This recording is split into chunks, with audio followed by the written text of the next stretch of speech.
In this video, we will summarize the characteristics of polynomials. So I've sketched some polynomials here. Degree 2, you know quadratics, and you know that there can be 6 different cases.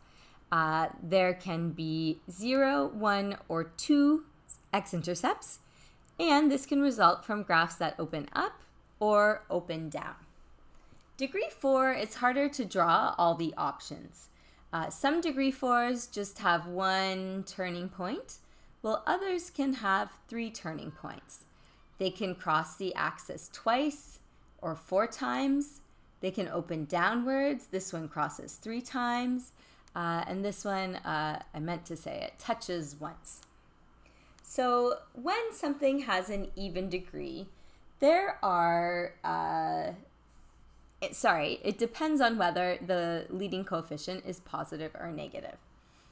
If the leading coefficient is positive, all the graphs are opening up, and their end behaviors we can say, we can use as x approaches plus and minus infinity, or we can use quadrant notation to describe the fact that on the left, the graph is in Q2, so it starts in Q2 and it ends on the right in Q1, Q2 to Q1.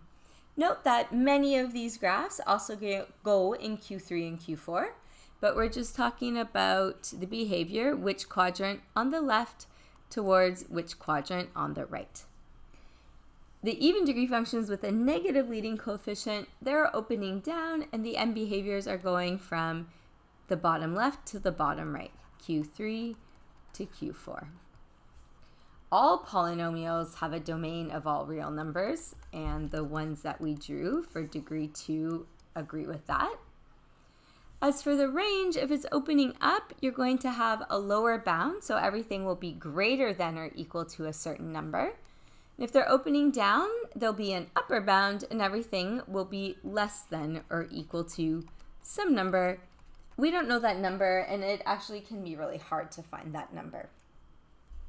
Looking at the turning points, a polynomial of degree 2 must turn at least once. Of degree 2, it must turn once, and exactly once. Degree 4, we could see 1 turn or 3 turns. So an even degree polynomial has at least 1 turning point, and we also saw it could have 3 turning points for degree 4. And that's actually not a coincidence that it's 1 or 3, because only odd numbers are acceptable for the number of turning points for a function with even degree. The maximum will be, if the degree is n, the maximum number of turning points will be 1 less than the degree. So for example, 1, 3, 5, as long as it's less than the degree. Okay, we saw for degree 2, there could be 0, 1, or 2 zeros. For degree 4, I don't have one with none, but I could have pushed this one down. But this has 1 0, 2 zeros, 3 zeros, and 4 zeros. And could we have drawn 5 zeros? The answer is no. So a polynomial at the minimum could have no zeros. At the maximum could have as many zeros as its degree. Just because the functions have an even degree, we can see that not all of them have even symmetry. Some of them do, yes, but many of them don't. Algebraically, to decide if something is it has even symmetry, remember we would plug in negative x, and if what we got out was f at x, then the function had even symmetry. This will happen if all exponents are even.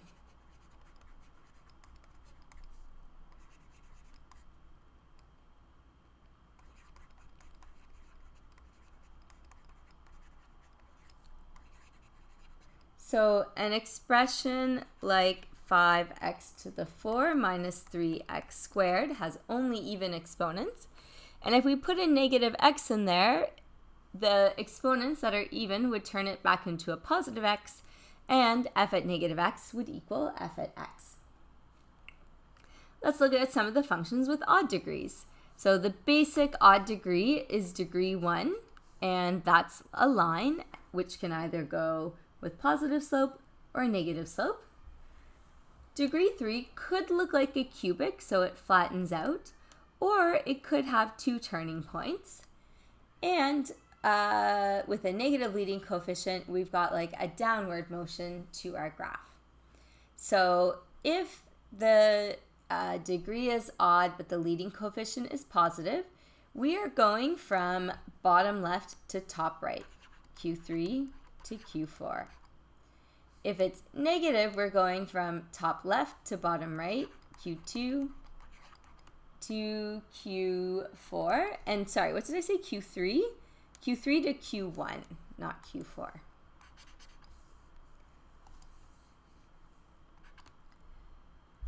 The domain is all real numbers, and all 6 graphs here, again, it's not exhaustive, but all 6 of these have a range of all real numbers, and that is true of anything that has odd degree. Okay, looking at the turning points, 3 of the functions have none, and then it looks like 2 turning points is the maximum for degree 3. And that's not a coincidence. It's going to be 1 less than the degree with only even numbers, such as 0, 2, 4, up to the number that is 1 less than the degree. Because the range is all real numbers, you have to go through the x-axis once. So that means there is at least 1 intercept.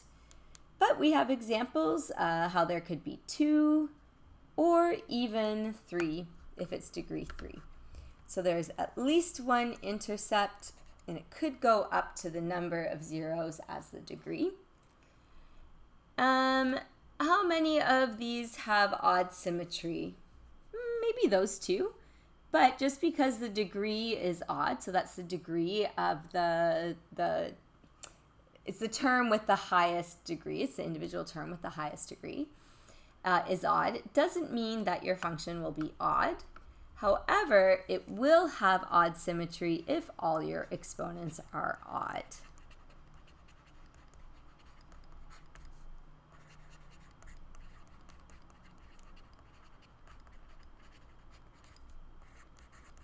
Okay, remember an odd function has the characteristic when you plug in f at negative x, you get out the opposite function, which is negative f of x. So an example here would be 4x to the 5 minus 3x cubed plus x. Okay, what happens if there's a constant being added? So for example, x to the 4 minus 5, this function will have even symmetry because we can think about this 5 as having a variable term, but whose exponent was 0, turning that into just a 1. So negative 5 times 1 keeps that as a constant. So constants count as even terms. So in the end, most polynomials will have neither symmetry because either they'll have a mix of even and odd exponents, or you'll have all exponents plus a constant, which then makes the symmetry neither. These patterns, obviously there's a ton on here, but just think really generally, even degrees and positive is like a parabola opening up, and negative is like your parabola opening down. Odd degree and positive is like your line with a positive slope versus your line with a negative slope. And so now most of these, most of your graphs aren't going to look like this, but if you can think of this general idea, what's a pretty color I want to do with this? So the graphs won't simply just go up like this, but they may look like that with the same end behavior. It may not simply go down, but it will like loop into basically the same end behavior. So use the ones you're most familiar with, which are lines and parabolas, and then you don't have to memorize this whole chart. As long as you understand what each of the properties mean, you'll be able to logic it all out.